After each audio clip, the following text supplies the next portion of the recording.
Hi, welcome to G-Spot. Quite an exciting video this for me. I have just upgraded from the D5100, which I'm using to video now, to the Nikon D7000. I bought it on Saturday. I used it today for the first time at a dog show.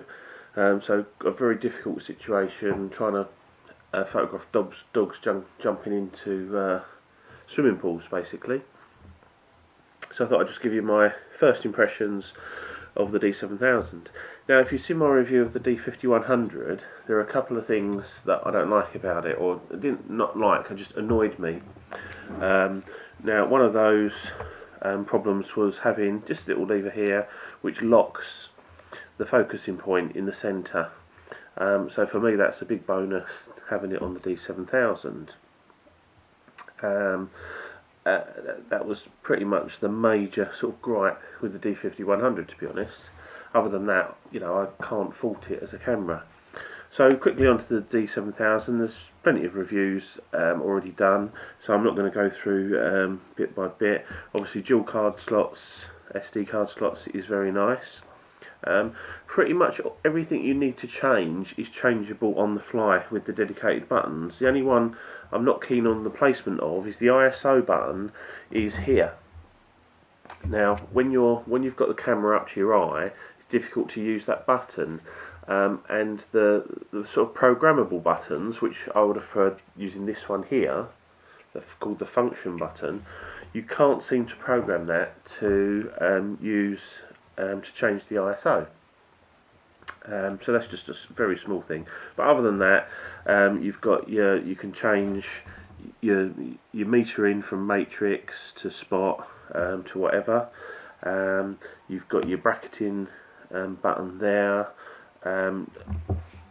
Your bracketing button, your flash button, autofocus, manual focus, and in the middle of that is a button to change from 39 point autofocus, and you can also change from single to continuous autofocus, or auto. I keep it on single, and then change it to continuous if I'm photographing moving subjects.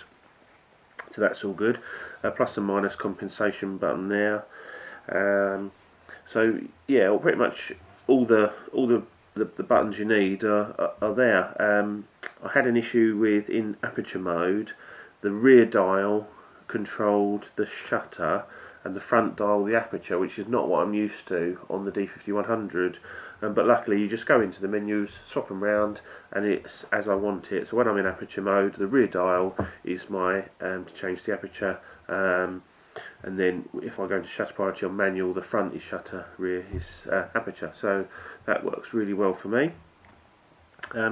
I decided to buy it with the kit lens, because where I bought it from did what they call a split kit, which means you get the box for the Nikon 105 VR lens, and I haven't really got a VR lens for videoing, so I thought I would get it because it was only 160 quid extra, and I thought, well, I can always sell the lens for more than that if I need to anyway. So I've used the lens today, 18-105. I took my Sigma 70-200 and didn't end up using it because I found that the reach on the 105 was just about enough to do what I wanted today. And overall, I quite enjoyed using this lens. No problems with it at all. I did some video as well, and that came out absolutely beautifully. I just shot in JPEG, fine, but what I've done is I've gone into the mode and set it to vivid, but also on the vivid scale you can adjust it slightly, and I've just bumped the brightness, the contrast, and the hue just up one on each, and that has given me some really lovely pictures today. I've set it so that when you switch the light on the little screen there, which is lovely, it also switches the back on. That the other way of getting the back on is the info button down the bottom, but now I can just do that.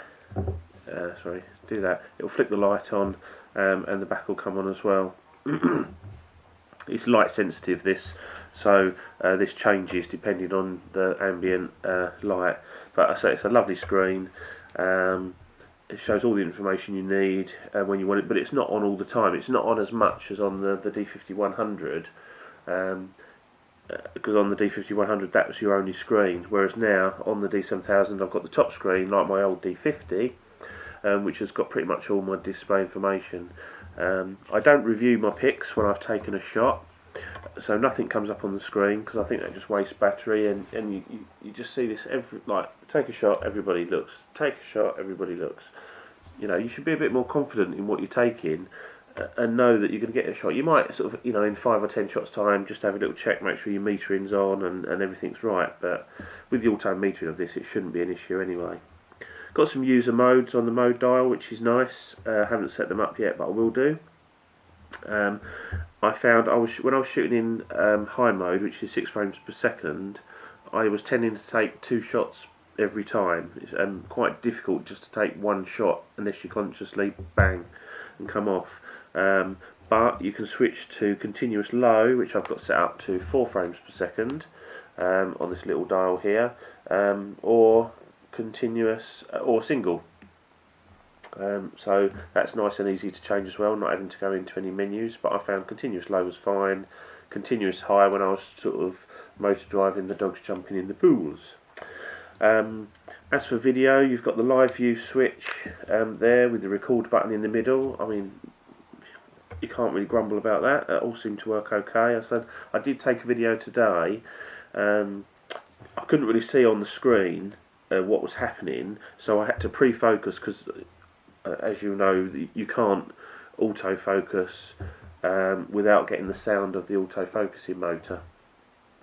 So I did it in manual focus, just pre-focused, and then did the video really off, you know, just looking roughly to see where I was filming. Couldn't really see what was happening on the screen because it was so bright today.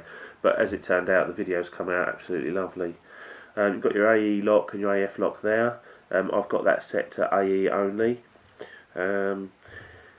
Quality, ISO, white balance, all can be changed down there. Obviously you've got your mic and GPS inputs, your usual USB, HDMI and AV outputs there, which is very nice. Lovely, chunky, nice, heavy body. A little bit heavier than the old D90, much bigger and heavier than the D50-100, but I can fit my hand beautifully on the grip. I don't have a little pinky sticking off the bottom like on the D50-100. That said, I still can't really fault the D50-100 too much. I think it's a lovely camera, but this just tops it, and I'm quite impressed with this little 18-105 lens.